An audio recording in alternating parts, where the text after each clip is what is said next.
സ്വാഗതം. Aroor vision news ചാനലിലേക്ക് വാർത്തകൾ വിശദമായി. അരൂരിലെ ക്രിസ്ത്യൻ ഭവനങ്ങളിൽ ദേവാസ് വിളി എന്ന പരമ്പരാഗത പ്രാർത്ഥനാ രീതി വീണ്ടും ആരംഭിക്കുന്നു.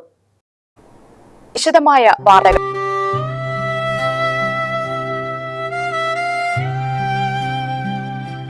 നിശബ്ദയാമങ്ങളിൽ മുഴങ്ങുന്ന കർത്താവിൻ സ്മരണ തീരദേശങ്ങളിൽ ദേവാസ് വിളി ഉയരുന്നു.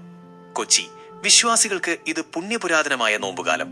ക്രൈസ്തവ ഭവനങ്ങൾ വലിയ നോമ്പിന്റെ ആത്മീയതയിലേക്ക് ചുരുങ്ങുമ്പോൾ കേരളത്തിന്റെ തീരപ്രദേശങ്ങളിൽ രാത്രിയുടെ നിശബ്ദത ഭേദിച്ച് ദേവാസ്ത് വിളികൾ ഉയരുകയാണ്. നൂറ്റാണ്ടുകളുടെ പാരമ്പര്യമുള്ള ലത്തീൻ കത്തോലിക്ക വിശ്വാസികളുടെ ഈ സവിശേഷ പ്രാർത്ഥനാ രീതി വിഭൂതി ബുധൻ മുതൽ ഈസ്റ്റർ വരെ തീരദേശ ഗ്രാമങ്ങളെ ഭക്തിസാന്ദ്രമാക്കുന്നു. എന്താണ് ദേവാസ്ത്? പോർച്ചുഗീസ് പദമായ ദേവോസാം ഡെവോക്കേയോ എന്നതിൽ നിന്നാണ് ദേവാസ്ത് എന്ന പേര് ഉത്ഭവിച്ചത്. ഭക്തി, സമർപ്പണം എന്നൊക്കെയാണ് ഇതിനർത്ഥം. 16-ാം നൂറ്റാണ്ടിൽ വിശുദ്ധ ഫ്രാൻസിസ് സേവ്യർ കേരളത്തിലെത്തിയ കാലത്താണ് ഈ അനുഷ്ഠാനം പ്രചരിപ്പിക്കപ്പെട്ടതെന്നാണ് ചരിത്രം. പാപം, മരണം, ആത്മശുദ്ധി എന്നിവയെക്കുറിച്ച് മനുഷ്യനെ ഓർമ്മിപ്പിക്കുന്ന വരികളാണ് ദേവാസ്ത് ഗീതങ്ങളിലുള്ളത്. കർത്താവിൻ സ്മരണ പുതുക്കുന്ന ഈ ഗീതങ്ങൾ വിശ്വാസികൾക്ക് വലിയ ആത്മീയ ഊർജ്ജമാണ് നൽകുന്നത്. ആലാപന ശൈലി: രാത്രികാലങ്ങളിൽ 4 അതിലധികമോ പേർ അടങ്ങുന്ന സംഘമാണ് ദേവാസ്ത് വിളി നടത്തുന്നത്. കൈകളിൽ കുരിശും മെഴുകുതിരിയുമായി എത്തുന്ന ഇവർ മണ്ണിൽ കുരിശ് സ്ഥാപിച്ച് അതിനു മുന്നിൽ മുട്ടുകുത്തി പ്രാർത്ഥിക്കുന്നു. തുടർന്നാണ് പ്രത്യേക ആലാപന ശൈലിയിലുള്ള ഗീതാലാപനം.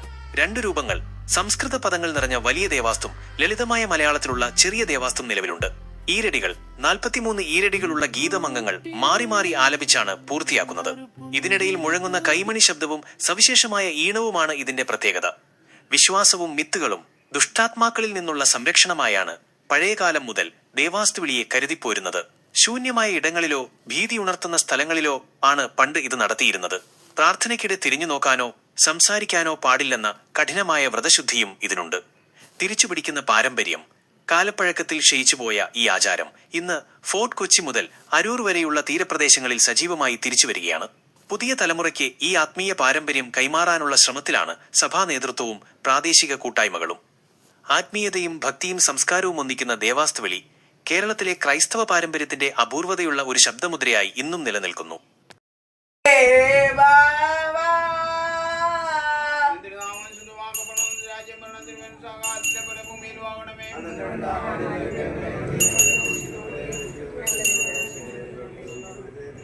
നന്മ നിറഞ്ഞ മറിയമേ